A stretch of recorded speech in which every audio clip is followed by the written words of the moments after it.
哇！今日全日喺公司忙到癲，我連晏晝飯都冇時間食啊！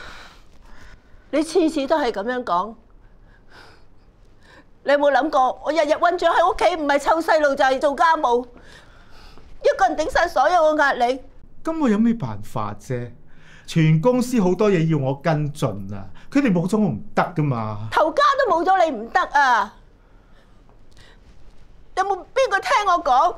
我覺得我自己好似透明咁樣喺呢個家裏面，一個人頂晒所有嘅壓力啊！我都好想陪你同啲仔女，但係我每一日啊，放咗工都仲要去應酬，我自己都好攰啊！我哋唔係以前已經討論過呢啲嘢嘅啦咩？討論？你唔係話你有幾忙就有幾辛苦？我呢，有冇聽過我講我係有幾辛苦啊？我覺得咧越嚟越難同你溝通。你係咪唔想理啊？咁你想點啊？你咪要我辭咗職，手停口停等接濟啊？我只係想你明白下我，聽下我感受啫。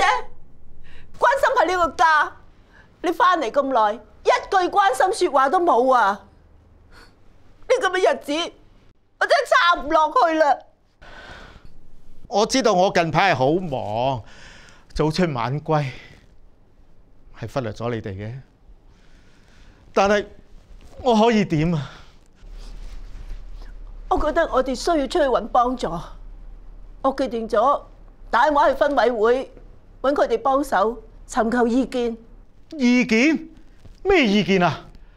你覺得我哋兩個嘅問題要出去外邊揾外人幫手，仲要係聖堂嘅人？係，我覺得必須要咁樣做。我哋一齊去面對。我唔係去指責你啊，我係希望我哋可以變返以前咁樣開開心心。好，如果能夠令到我哋家庭變好嘅，我都願意嘗試。你打咗電話之後，話俾我知，嗯？